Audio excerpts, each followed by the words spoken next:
Over the past 10 years, drones have gone from being something a hobbyist might have to one thing you find on a lot of farms. And that technology continues to improve. Chad Colby has an update. Who remembers the Phantom drones? And how about this old relic? An original Phantom with a GoPro Hero 3 Plus and a gimbal?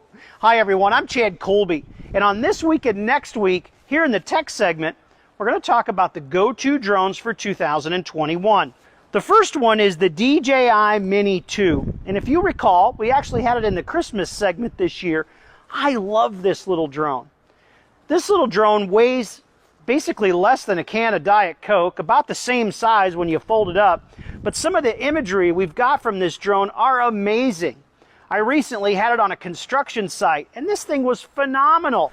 Look at how small the case is for this drone. It's wonderful.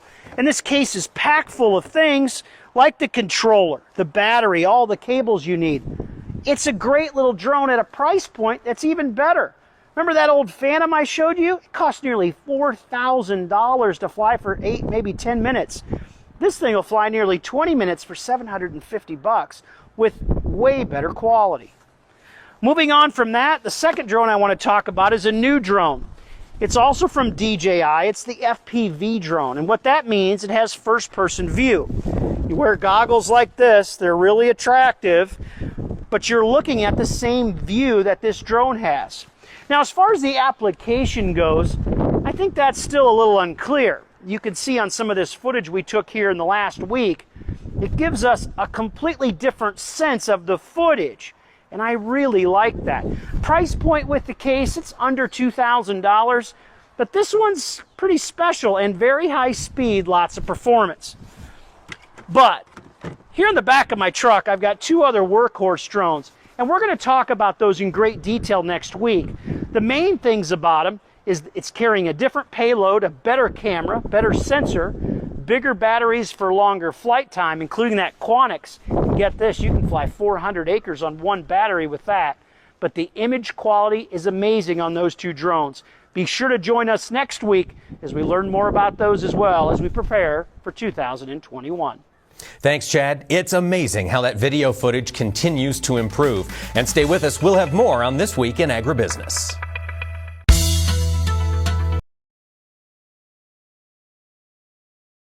Increasingly, American farmers are finding more uses for drones down on the farm. Last week, Chad Colby brought us half of his update on the new drones for 2021. This week, he's going to give us the other half. Welcome back to part 2 of drones in 2021. Hi, I'm Chad Colby, and I'm really excited to share a couple of those workhorse drones as we look into the spring season here. The two drones we're going to talk about this week are the Dji Mavic 2. This is the one with the Hasselblad sensor. And we're also going to talk about AeroVironment's Quantix drone. So first, let's jump into the Mavic.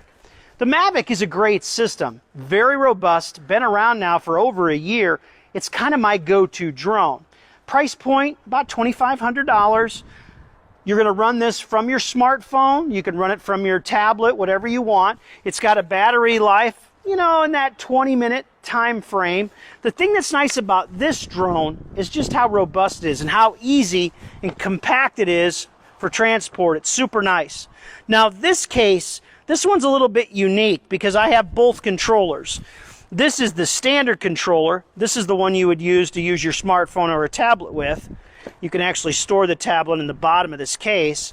And then I also have what's called the smart controller.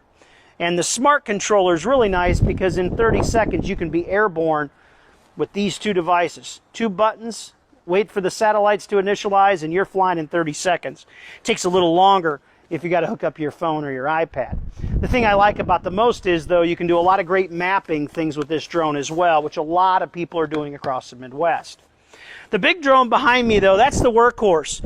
That's the AeroVironment Quantix, and it has VTOL technology. So that means it can take off like a drone and then lay over, fly like an airplane.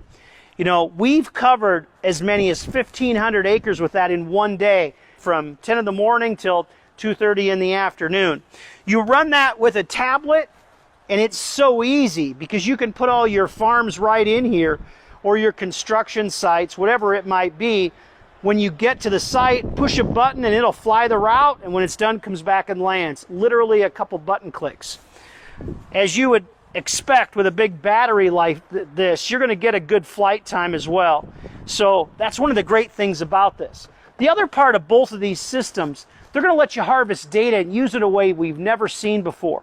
With such platforms like Drone Deploy, you can take all this data, send it in, and get this. They've been testing it already this year. We can easily do stand counts now. So if you're not excited about some of these offerings in 2021, maybe you should revisit. I know for a lot of people, it's been a long way since we came from drones like this that cost as much as $4,000 to what we can do today with substantially less will get us a lot more. For This Week in Agribusiness, I'm Chad Colby. Thank you, Chad. Keep that beautiful drone footage coming. My goodness, it looks good on TV. And folks, don't go away.